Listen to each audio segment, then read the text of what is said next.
Volodymyr Zelensky, pardonnez-moi, qui s'exprime à son tour. C'est Macron avec Madame la Première ministre Meloni. Toute la semaine, et depuis mercredi, la semaine dernière, des communications nourries, des échanges intensifs ont eu lieu. Il y a eu des échanges très importants entre les dirigeants européens, entre ces dirigeants européens et nous, l'Ukraine. Nous voulons une chose, la paix en Europe et dans le monde. Nous avons coordonné nos positions aujourd'hui avec le président américain. Les discussions ont été productives. Nous sommes mis d'accord sur un certain nombre de points, 5 principes que Friedrich vient d'aborder.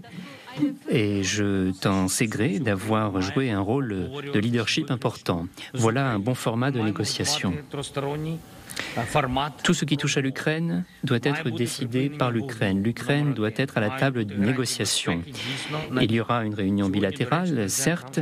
Il doit y avoir un cessez-le-feu. Il doit y avoir des garanties de sécurité robustes. Trump lui-même l'a confirmé aujourd'hui. Le président russe et la Russie ne peut pas empêcher notre perspective d'adhésion à l'UE et à l'OTAN. Il faut continuer à adopter des sanctions à l'encontre de la Russie. Nous devons devenir plus forts. Si la Russie n'accepte pas un cessez-le-feu, alors il faudra mettre un certain nombre de choses en place. Nous avons abordé également la situation sur le front. Je l'ai dit au président américain, je l'ai dit aux autres partenaires européens. Poutine bluffe. Ce qu'il essaye de faire, c'est d'obtenir des percées partout sur la ligne de front. La Russie veut suggérer qu'elle peut occuper toute l'Ukraine. Or, c'est du bluff. Puis, Poutine veut montrer que les sanctions n'ont aucun effet. Ce n'est pas vrai non plus. Les sanctions ont un effet très important et touchent l'industrie militaire en Russie.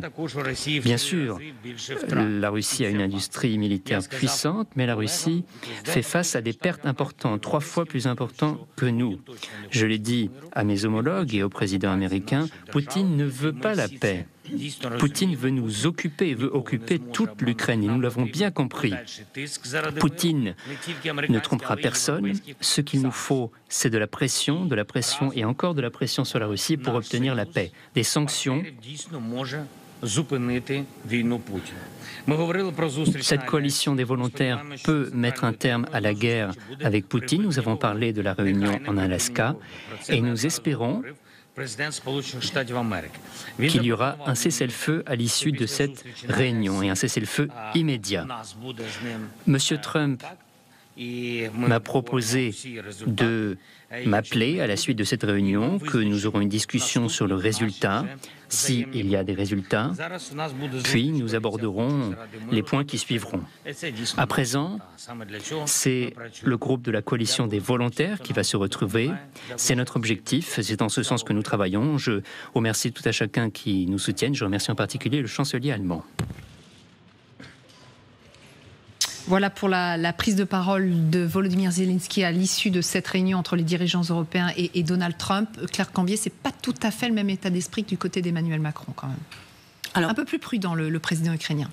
Oui, après, il défend la même ligne, c'est-à-dire un cessez-le-feu d'abord et des négociations dans un second temps. C'est ce qu'il réclame maintenant depuis des mois, avec cette idée de geler le front actuel et ensuite d'avoir des négociations, que ce soit sur les territoires, sur les conditions, sur le retour évidemment des prisonniers. Pour l'instant, le retour des prisonniers et des civils, c'est la seule chose qui soit sortie finalement des débuts de négociations entre la Russie et l'Ukraine, avec ces négociations qui se sont tenues en Turquie depuis maintenant un peu plus de 2 mois. Et Volodymyr Zelensky qui répond maintenant aux questions, pardon. Має фундамент Конституція України. Допоки Конституція держави не змінена, не може бути змінна позиція гаранта цієї Конституції. Ми сьогодні обговорювали і ці питання, безумовно, це дуже складні питання. Я одразу хочу підкреслити, будь-які питання, які стосуються souligner, chaque question qui porte sur des territoires, eh bien, ces questions ne sauraient être abordées. Nous devons prendre en compte les hommes et les femmes. Il faut respecter notre Constitution. La question du cessez-le-feu, oui, nous en avons parlé. Le président Trump veut en faire une de ses priorités lors des discussions qui auront lieu vendredi en Alaska avec le président Poutine. Et j'espère qu'il y aura un tel accord, un cessez-le-feu. Jusqu'à présent, toutes les discussions qui ont eu lieu avec Poutine au cours des 3 dernières années et demie, la suite a été une réponse militaire encore plus forte de la part de la Russie. Il faut que cette fois, cela soit différent. Sans quoi, les négociations avec Poutine ne sont pas crédibles, ne sont pas un succès. Et nous partons du principe que Trump fera tout son possible pour obtenir un cessez-le-feu.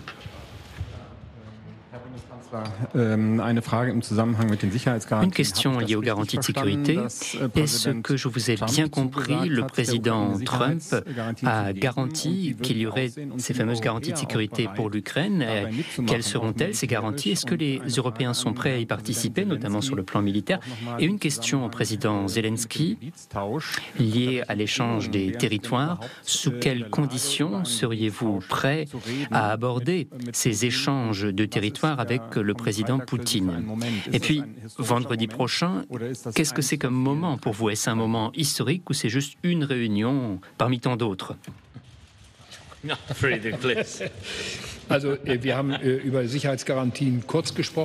avons rapidement abordé ces garanties de sécurité. Nous savons que l'Ukraine a besoin de ces garanties de sécurité. Dans mes propos liminaires, j'ai donc indiqué que nous allons continuer à soutenir, à renforcer l'armée ukrainienne pour pouvoir défendre ce pays. À quoi ressembleront ces garanties de sécurité? Eh bien, ce n'était pas l'objet des discussions que nous avons eues aujourd'hui. Mais cette discussion devra avoir lieu lors d'une négociation de paix.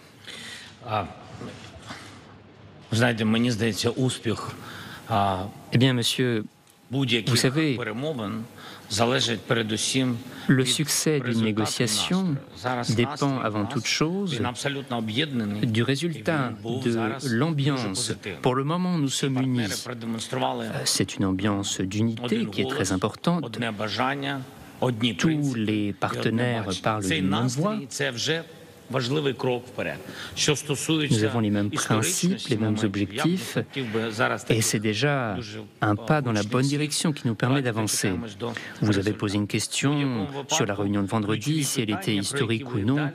Pour le moment, je ne peux pas vous répondre. Ce qui est certain, c'est que des questions clés seront abordées, mais notre intégrité territoriale, notre souveraineté, ce sont les dirigeants qui décideront, mais avec l'Ukraine, et tous son accord pour dire que c'est bien le cas.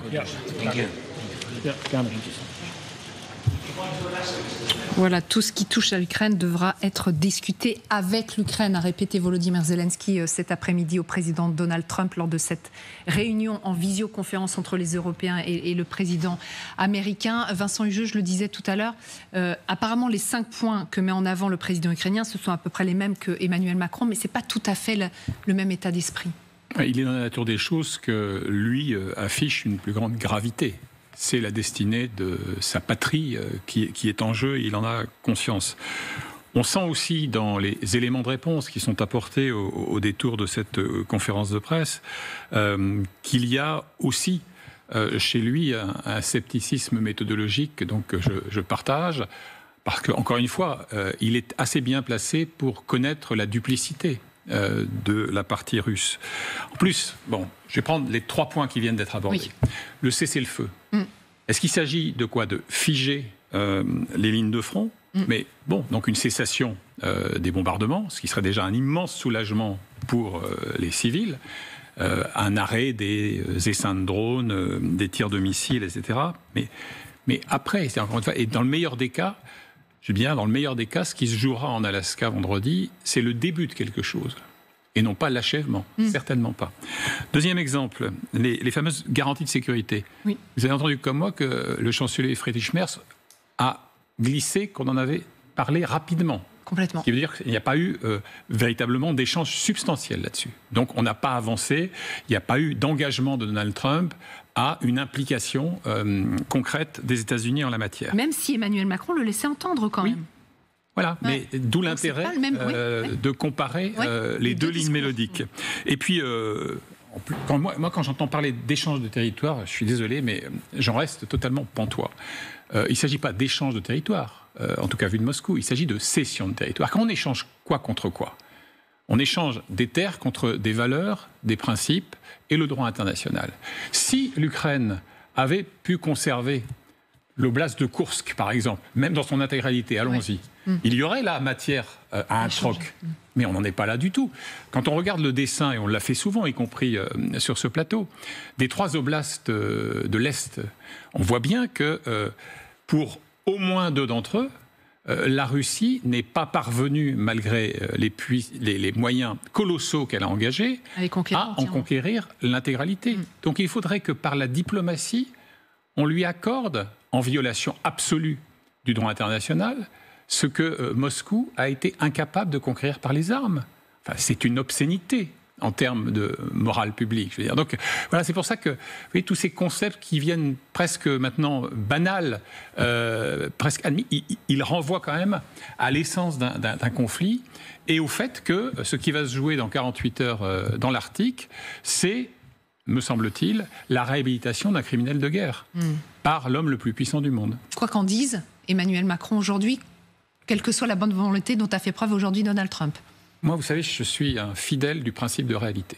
Je trouve que l'engagement de plusieurs Européens, pas tous, et celui d'Emmanuel Macron après le flottement initial dont on se souvient lorsqu'il avait caressé l'illusion de pouvoir convaincre Vladimir Poutine de revenir à la raison, tout ça est tout à fait louable, bien sûr. J'ironise pas du tout là-dessus. Mais en termes de rapport de force, ça se joue moins aujourd'hui dans cette visioconférence. D'ailleurs, j'amassais le concept de réunion virtuelle, parce que la paix est au moins aussi virtuelle que la réunion. Mais ça ne se jouera pas là. Ça se jouera dans un tête-à-tête dont, encore une fois, nous ignorons l'alchimie et dont on peut redouter qu'il puisse en partie au moins retourner Trump, pourvu que celui-ci ait, comme on le comprend, manifesté un peu plus de bon sens dans sa perception des réalités. On va voir comment c'est perçu du côté de Washington. On rejoint notre correspondante Sophie Chevalreau. Bonjour. Vous êtes avec Armel Esposito. Voilà, donc on voit la réunion qui est terminée maintenant entre Donald Trump et les dirigeants européens et Volodymyr Zelensky. D'après Emmanuel Macron, effectivement, le président américain fait preuve de bonne volonté avant sa rencontre avec Vladimir Poutine. Quelles sont vos informations, vous, depuis les États-Unis ? Alors évidemment ici, tous les médias américains sont en boucle sur cette rencontre à venir entre Donald Trump et Vladimir Poutine dans 2 jours maintenant. Et chaque déclaration du président américain est scrutée, analysée pour tenter de savoir quelle sera la nature des échanges entre les 2 dirigeants. Est-ce que Donald Trump va porter la voix des Européens ? Est-ce qu'il va réellement se battre pour un cessez-le-feu, comme il l'a a priori dit aujourd'hui, selon Emmanuel Macron ? Car hier, la Maison-Blanche a qualifié cette rencontre à venir d'exercice d'écoute pour Donald Trump face à Vladimir Poutine, ce qui laisse entendre que le président russe va livrer sa vision des choses. Est-ce qu'il n'a pas déjà gagné finalement Vladimir Poutine ? C'est une question qui est posée par de nombreux médias ici, immédiatement qualifiés par Donald Trump de médias malhonnêtes, de fake news. L'administration Trump veut se montrer forte, toujours avec même des menaces de sanctions. L'équivalent du ministre des Finances ici a récemment déclaré que si cette rencontre ne se passait pas bien, il pourrait y avoir de nouvelles sanctions, de nouvelles taxes envers la Russie de la part des États-Unis.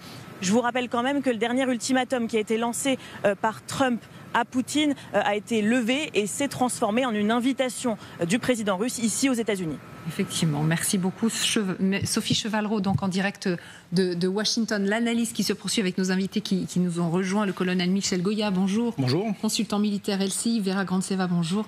Politologue, spécialiste de la Russie, enseignante à Sciences Po Paris. Colonel, d'abord un mot sur le compte-rendu notamment d'Emmanuel Macron. Alors ça nous a tous un peu surpris parce qu'effectivement on a eu l'impression d'un Donald Trump totalement ouvert aux propositions ukrainiennes et européennes et totalement faisant preuve d'une totale bonne volonté avant sa rencontre avec Vladimir Poutine? Écoutez, je crois qu'il faut être extrêmement prudent. Donc on va dire, c'est le Trump d'aujourd'hui, 13 du 13 août. Du 13 août, voilà. À 9h du matin. À 9h du matin, heure voilà. Washington. Voilà, il faut préciser. Donc oui, d'accord, très bien. On verra quel est le Trump de demain et surtout celui d'après-demain qui peut être totalement différent.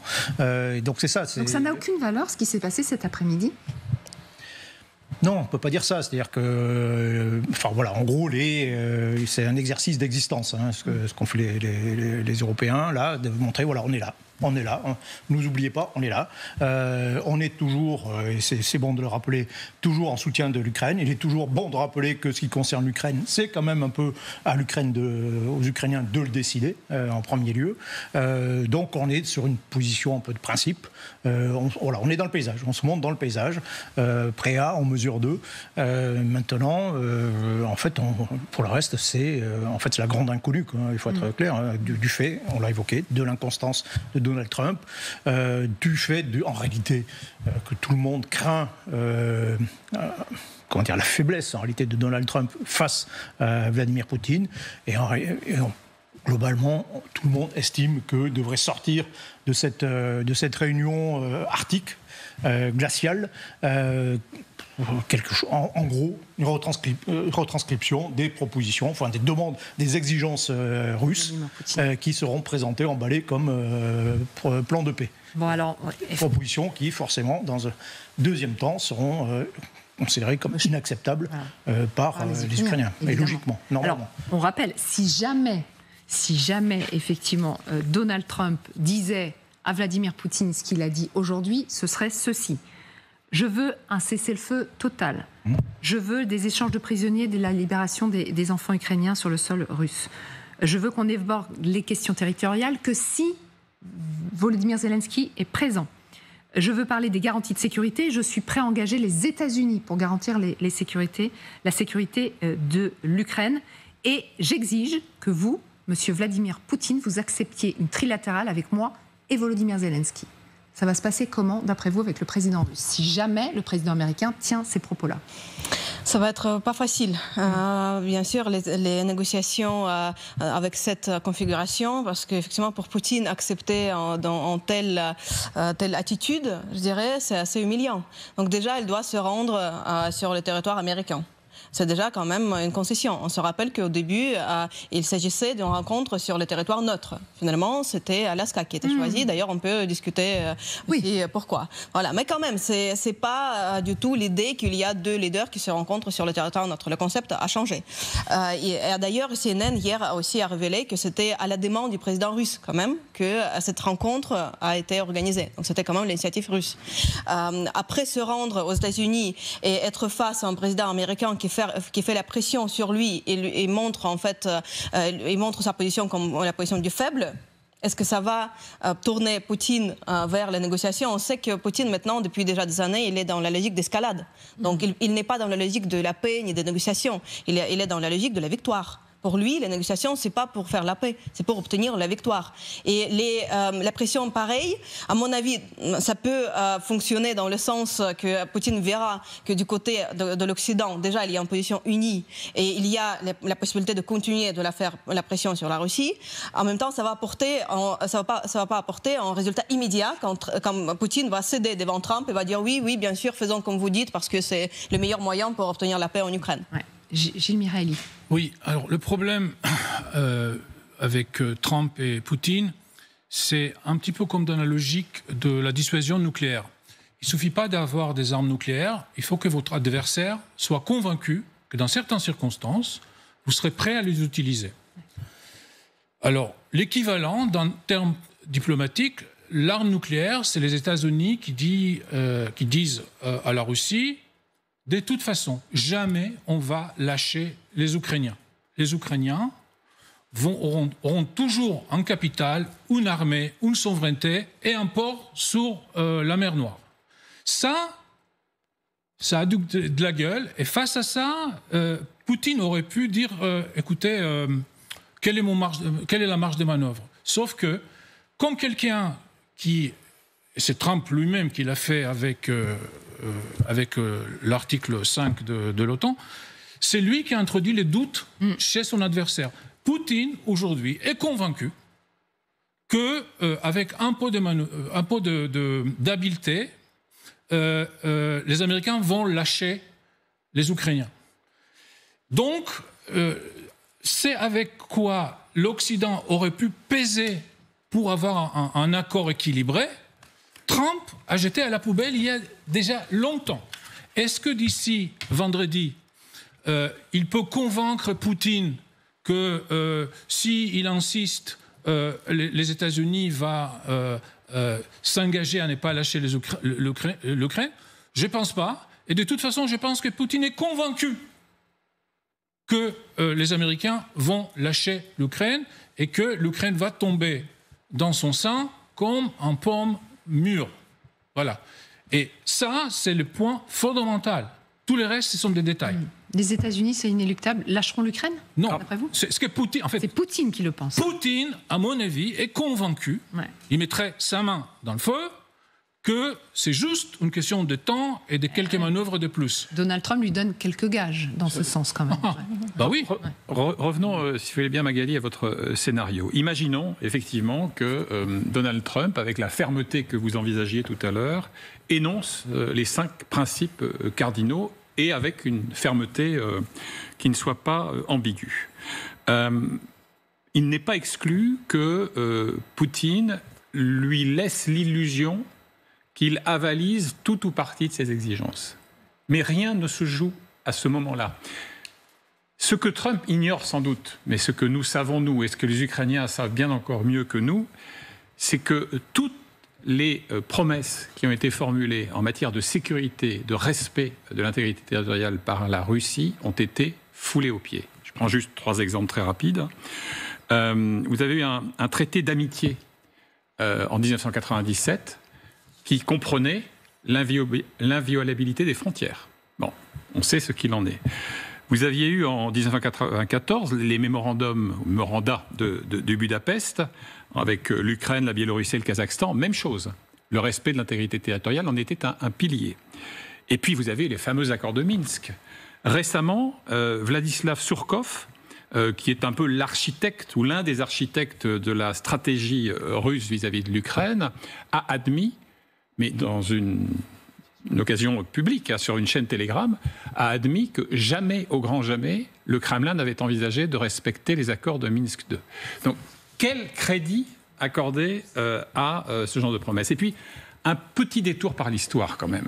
Il se trouve que j'ai évoqué hier sur ce plateau ce qu'on appelle la doctrine Gromyko. Et je lisais ce matin sur le site de la revue Le Grand Continent un article très approfondi là-dessus. C'est quoi la doctrine Gromyko? Andrei Gromyko, c'est quelqu'un qui était le patron de la diplomatie soviétique pendant 28 ans. C'est-à-dire que l'actuel ministre des Affaires étrangères peut s'aligner. Il n'en est pas encore là. Bon. Il n'est pas loin. Il n'est pas loin, il y arrive. Oui. Et donc, jusqu'en 1985. Et voilà ce qui avait été théorisé par Gromyko, et dont d'ailleurs les négociateurs russes d'aujourd'hui sont les héritiers. Premièrement, exigez le maximum et n'ayez pas honte d'exagérer vos demandes. Exigez même ce qui ne nous a jamais appartenu. Deuxièmement, présentez des ultimatums, menacez. Il y aura toujours en Occident des gens pour mordre à l'hameçon. Troisièmement, une fois les pourparlers engagés, ne cédez pas d'un pouce. Vos interlocuteurs finiront par vous offrir et vous céder une partie de ce que vous exigez et vous aurez gagné. Et au fond, Gromyko, qui lui-même était un peu l'élève et le disciple de Molotov, le chien de garde de Staline, a là donné les invariants de ce qui était la diplomatie soviétique hier et ce qui est la diplomatie, ou en tout cas l'exercice russe aujourd'hui. Donc c'est pour toutes ces raisons que, encore une fois, je pense que un optimiste est un pessimiste mal informé. Mais juste pour ne pas complètement perdre l'espoir, 6 ans après le départ de Gromyko, l'URSS s'est écroulé. Voilà. Mais 6 ans, c'est important. 6 ans, on est encore loin. Vous l'avez compris, vous avez regardé l'heure, 16h46, c'est l'heure habituelle du grand dossier, un grand dossier un peu spécial, vous l'avez compris, puisqu'on suit ces différentes réunions cet après-midi. On les voit les unes après les autres. Il y en a une première, d'abord préparatoire, où les Européens se sont mis d'accord avant de parler avec Donald Trump, puis cette deuxième réunion donc avec le président américain, et en ce moment même, il y a la coalition des volontaires. Et donc cette réunion avec le président américain a été très constructive, à en croire Emmanuel Macron. Et Donald Trump s'est engagé sur plusieurs points. Il s'est engagé à parler franchement à Vladimir Poutine et notamment d'un cessez-le-feu. Il exigera du président russe dans 48 heures un cessez-le-feu. Écoutez. L'échange avec le président Trump a permis d'éclairer ses intentions pour la réunion du 15 août prochain et nous a permis d'exprimer très clairement nos attentes et je tiens ici à l'en remercier. Et je crois pouvoir dire que plusieurs messages sont ressortis de l'échange que nous venons d'avoir et qui sont à mes yeux très importants. Le premier, c'est que le président Trump a été très clair sur le fait que la volonté américaine était d'obtenir un cessez-le-feu à l'occasion de cette réunion en Alaska. Voilà, très clair, le président américain sur ce point. Évidemment, c'est le souhait des Ukrainiens et des Européens. Est-ce que vous voyez Vladimir Poutine accepter cette option pour commencer donc notre émission? Allez, on va dire qu'à la limite, c'est peut-être ce qu'on peut obtenir, effectivement, peut-être un cessez-le-feu. Alors jusqu'à présent, Vladimir Poutine a refusé toute cette idée, sauf des cessez-le-feu partiels et très limités dans le temps ou dans l'espace. Bon. Mais sous le prétexte d'ailleurs que si nous, Russes, nous avons la supériorité moyenne, nous sommes en train d'exercer une pression, nous sommes en train de gagner sur le terrain, et que si nous arrêtons les combats, ça va permettre aux Ukrainiens de se reconstituer, de reprendre leur souffle et de résister. C'est ça l'argument. Donc pour l'instant, Vladimir Poutine est toujours opposé à l'idée d'un cessez-le-feu général et de longue durée. Bon, si effectivement, allez, on va dire si Donald Trump obtient un cessez-le-feu, oui, on pourra peut-être dire que ce sommet aura peut-être servi à quelque chose. Voilà. Donc c'est, en termes militaires, on appelle ça un peu l'effet majeur. C'est vraiment sur quoi il faut se concentrer pour voir si ça a marché ou pas. Bon, voilà. Un cessez-le-feu, c'est forcément, il y a forcément une unité de temps. On se met d'accord sur une durée pour d'abord pouvoir discuter. Ouais. Oui, alors c'est ce que demandent les Ukrainiens et les Européens, c'est de dire, voilà, on commence par arrêter de combattre. Et après, on discute. Donc ça, c'est le préalable exigé par les Européens et les Ukrainiens. Voilà. Bon. Dans les faits, la Russie pourrait accepter d'arrêter de combattre et puis de discuter, sachant que de toute façon, ils ne lâcheront rien sur la suite. On est dans une situation, si vous voulez, où il y a une contradiction fondamentale entre les exigences russes et le rapport de force sur les terrains. Dans une bonne négociation, il faut qu'il y ait une concordance entre les deux. On demande des trucs qu'on peut obtenir sur le terrain. Or, se trouve que là, que ce soit sur la question des territoires ou que ce soit sur la question sur l'avenir de l'Ukraine, de manière générale, les positions russes sont maximales, alors que sur le terrain, elles ne le sont pas. Ils sont un rapport de force qui est supérieur, incontestablement, mais pas suffisant pour imposer quoi que ce soit en réalité à l'Ukraine. C'est-à-dire que tant qu'on reste dans cette position, les Ukrainiens continueront de combattre parce qu'ils ont encore la possibilité de le faire. Ils ne sont pas aux abois, ils ne sont pas le couteau sur la gorge, capables, prêts à accepter n'importe quoi. Non, ils ne sont prêts à accepter que l'acceptable pour eux. Et reste à savoir si Donald Trump en est convaincu, que la position russe sur le terrain n'est pas si favorable. Ouais. Les Russes ont déployé beaucoup d'efforts pour imposer l'image d'une séquence quasiment triomphale. Quand vous regardez les médias de Moscou, j'ai l'impression que Kiev sera conquise demain matin. Sur les cessez-le-feu que Michel Goya vient d'évoquer, alors je sais bien que l'homme est un animal amnésique, mais quand même, il n'y a pas besoin de remonter à Mathusalem pour voir ce qui est advenu des trêves précédentes. Je vous rappelle que sur les instances de Donald Trump, le 11 mars, Kiev, qui était déjà dans une situation militaire délicate à l'époque, avait accepté une proposition américaine donc de cessation des combats pour 30 jours. Poutine l'avait avalisé, mais uniquement pour les frappes sur les infrastructures énergétiques. Donc déjà, il avait, lui, défini le périmètre de ce qui aurait dû être une trêve. Oui. Ensuite, il y a eu un accord, quelques jours plus tard, sur la cessation des combats en mer Noire. Mais les Russes sont repassés derrière avec de nouvelles exigences sur les modalités de cessation. Il n'y a pas eu de cessation. Et le mois suivant, Kiev et d'autres grandes villes ukrainiennes ont été les cibles de campagnes de missiles particulièrement féroces. Donc là encore, là je ne remonte pas à Staline ni à Gromyko, mais qu'est-ce que vous voulez ? Ce qui est advenu ces dernières semaines montre que même un accord de cessez-le-feu qui serait hypothétiquement conclu vendredi ne garantit en rien son respect, en tout cas par la partie russe. Oui, c'est ça. Vous en pensez quoi, Vera Grantseva? Vous voyez Vladimir Poutine l'accepter, même si dans les faits ça se traduit pas par les actes, mais l'accepter dans un premier temps ou pas?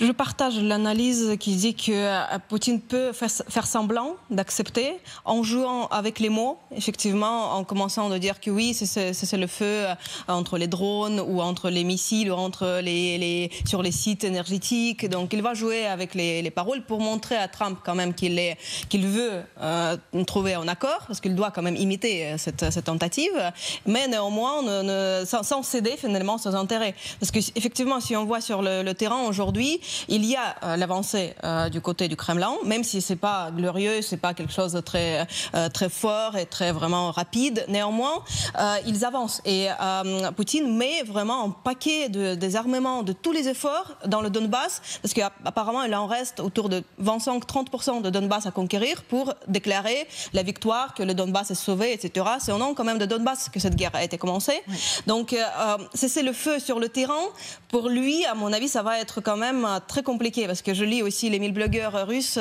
qui sont très, en fait, ils anticipent la victoire au Donbass. Ils croient que c'est très très proche, ça s'approche. Bon, après ils anticipent depuis déjà un moment, donc ça fait 1 an ou 2 ans qu'ils ont presque gagné au Donbass. Néanmoins, aujourd'hui, ils croient qu'il y a la supériorité de leur côté, et céder sur cessez-le-feu, c'est céder aux Ukrainiens qui vont utiliser cette période pour s'armer et pour mieux défendre leur territoire. Donc sur le terrain, je vois mal comment il peut l'appliquer. Il peut effectivement l'accepter sur les paroles, oui, ou trouver des formules qui peuvent l'arranger, qui peuvent faire semblant qu'il l'accepte, mais sur le terrain, je vois mal, avant Rasputitsa, avant l'automne, je crois qu'ils vont essayer d'avancer au maximum possible.